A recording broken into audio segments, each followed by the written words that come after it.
नमः। यह पुस्तक भारतीय पौराणिक कथाओं पर आधारित कहानियों का एक अद्वितीय संग्रह है। इन कहानियों में देवी देवताओं की गाथाएं हैं। हर कहानी दिव्यता और मानवता का अनोखा संगम प्रस्तुत करती है। तो चलिए पहली कहानी से शुरुआत करते हैं। सृष्टि का आरंभ एक अनंत शून्य से हुआ, जहां न प्रकाश था न अंधकार।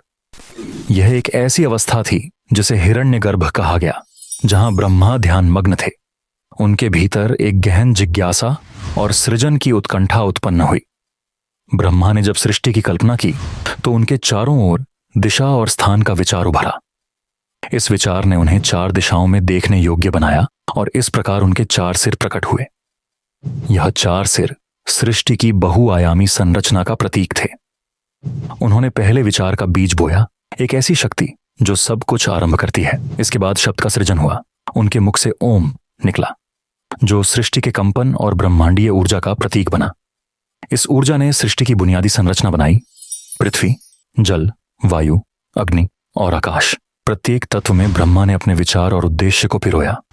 सृष्टि में जीवन लाने के लिए ब्रह्मा ने अपने मन से राशियों को उत्पन्न किया, जिन्होंने ज्ञान और वेदों की रचना की। इसके बाद उन्होंने जीवों और मनुष्यों का निर्माण किया। हर रचना के पीछे एक गहरा उद्देश्य था, संतुलन बनाए रखना और सृष्टि को जीवंत करना।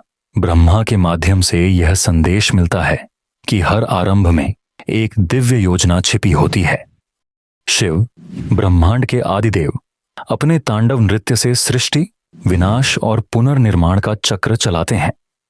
यह नृत्य केवल प्रलय का प्रतीक नहीं है, बल्कि नई शुरुआत की घोषणा है। जब शिव अपने डमरू की ध्वनि से तांडव करते हैं तो ब्रह्मांडीय ऊर्जा जागृत होती है।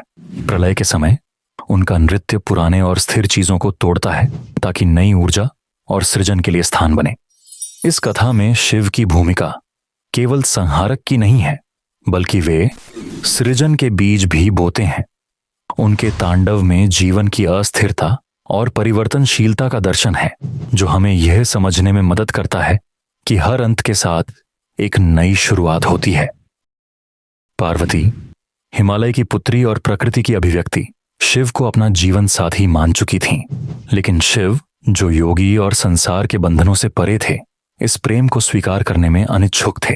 पार्वती ने अपने लक्ष्य को पाने के लिए कठोर तपस्या का मार्ग चुना। उन्होंने वर्षों तक केवल पत्तियों पर जीवित रहते हुए ध्यान और साधना की। उनकी तपस्या इतनी प्रचंड थी कि देवता भी प्रभावित हुए और शिव के पास जाकर उन्हें पार्वती के प्रयासों की महिमा सुनाई। शिव ने अपनी कठोरता और निर्विकारता को त्यागते हुए पार्वती के प्रेम और तपस्या को स्वीकार किया। यह मिलन केवल दो आत्माओं का नहीं, बल्कि प्रकृति और चेतना का संगम था।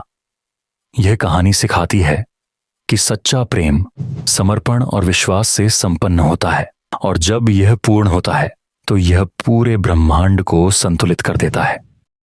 यह कहानी देवताओं और असुरों के बीच अमृत को लेकर हुए संघर्ष को चित्रित करती है। समुद्र मंथन के दौरान अमृत प्राप्त हुआ, लेकिन इसे बांटने को लेकर विवाद छिड़ गया। असुर अपनी शक्ति से अमृत को हड़पने की कोशिश कर रहे थे, जिससे देवता चिंतित हो गए। इस संकट को हल करने के लिए विष्णु ने मोहिनी रूप धारण किया। मोहिनी, अनुपम सौंदर्य की मूर्ति, ने असुरों को अपने आकर्षण में बांध लिया। उनकी चतुराई ने असुरों को भ्रमित कर दिया और उन्होंने अमृत के वितरण का कार्य मोहिनी को सौंप दिया। विष्णु ने इस अवसर का लाभ उठाकर अमृत को देवताओं में बांट दिया और असुरों को वंचित कर दिया। यह कहानी हमें सिखाती है कि बुद्धिमानी और धैर्य से सबसे कठिन परिस्थितियों को भी हल किया जा सकता है। जब राक्षसों का आतंक अपनी चरम सीमा पर था और सृष्टि संतुलन खो रही थी, तब देवी दुर्गा ने अपने अंदर की शक्ति से एक विनाशकारी रूप धारण किया। काली असीम ऊर्जा और क्रोध की प्रतीक अराजकता के अंत के लिए प्रकट हुई। उन्होंने राक्षसों का संहार किया। उनका विनाश इतना प्रचंड था कि स्वयं देवता भी भयभीत हो गए। उनके इस रूप ने केवल विनाश ही नहीं किया, बल्कि सृष्टि में संतुलन स्थापित किया। काली की यह कथा हमें सिखाती है कि जब अराजकता बढ़ जाती है तो शक्ति का प्रकोप आवश्यक हो जाता है। यह कहानी बताती है कि शक्ति केवल विनाश के लिए नहीं होती, बल्कि उसे संतुलन बनाने के लिए सही दिशा में प्रयोग किया जाना चाहिए। गोकुल में हर साल इंद्र की पूजा का आयोजन होता था। इस परंपरा में इंद्र को खुश करने के लिए भोग अर्पित किए जाते थे ताकि वर्षा बनी रहे। लेकिन बाल कृष्ण ने ग्रामीणों से कहा कि उनकी भक्ति और प्रयासों का फल इंद्र नहीं बल्कि गोवर्धन पर्वत देता है, जो उनकी फसलों, पशुओं और जल का संरक्षण करता है। कृष्ण ने सबको इंद्र की जगह गोवर्धन पर्वत की पूजा करने के लिए प्रेरित किया। इंद्र अपने अभिमान में आहत होकर गोकुल पर प्रचंड बारिश का प्रकोप ले आए। इस संकट में कृष्ण ने अपनी छोटी अंगुली पर गोवर्धन पर्वत उठाकर समस्त गोकुलवासियों को शरण दी। 7 दिन और 7 रात तक बारिश होती रही, लेकिन कृष्ण के साहस और प्रेम से सब सुरक्षित रहे। यह कहानी इंद्र के अभिमान को तोड़ती है और सिखाती है कि सच्चा देवत्व सेवा, भक्ति और सामूहिक कल्याण में है। एक बार शिव और पार्वती ने अपने दोनों पुत्रों गणेश और कार्तिकेय को एक चुनौती दी। जो पूरी सृष्टि का सबसे पहले चक्कर लगाकर लौटेगा वही विजेता बनेगा। कार्तिकेय अपने वाहन मोर पर बैठकर तुरंत निकल पड़े। वे सृष्टि के कोने कोने में घूमने लगे, अपनी गति और परिश्रम का प्रदर्शन करते हुए। वहीं गणेश ने अपनी बुद्धि का सहारा लिया। उन्होंने अपने माता पिता शिव और पार्वती को पूरी सृष्टि का स्वरूप मानते हुए उनके चारों ओर चक्कर लगाया। जब कार्तिकेय वापस लौटे तो उन्होंने देखा कि गणेश पहले ही विजेता घोषित हो चुके हैं। यह कहानी सिखाती है कि शारीरिक शक्ति से अधिक महत्वपूर्ण बुद्धि और समर्पण है। गणेश ने दिखाया कि सच्ची सृष्टि हमारे माता पिता में बसती है और उनका सम्मान करना ही सर्वोच्च कर्तव्य है। उनकी बुद्धिमत्ता और भक्ति का यह उदाहरण हमें जीवन में सही दृष्टिकोण अपनाने की प्रेरणा देता है। सृष्टि के आरंभ में जब संसार में केवल अराजकता थी, तब देवी सरस्वती प्रकट हुईं, जो ज्ञान, कला और संगीत की देवी हैं।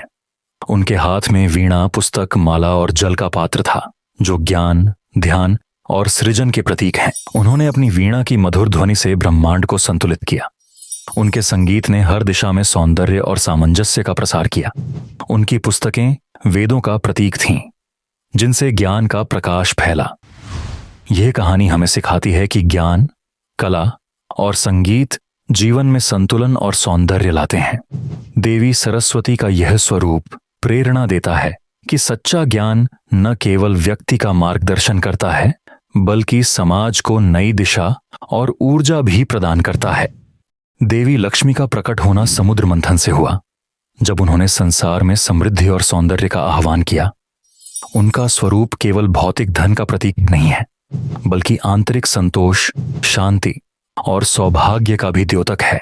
लक्ष्मी ने यह संदेश दिया कि सच्ची समृद्धि तब प्राप्त होती है जब मनुष्य धर्म और संतुलन के मार्ग पर चलता है।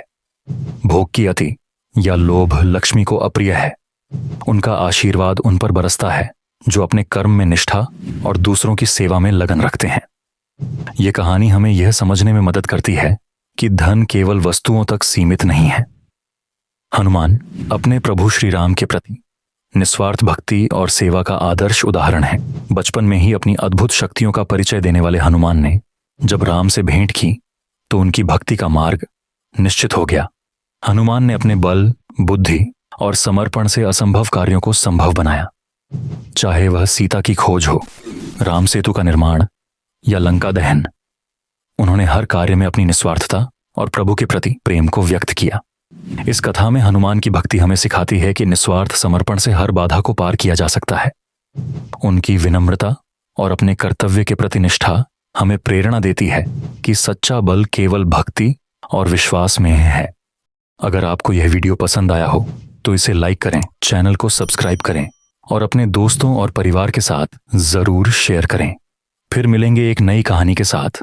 तब तक के लिए नमस्कार।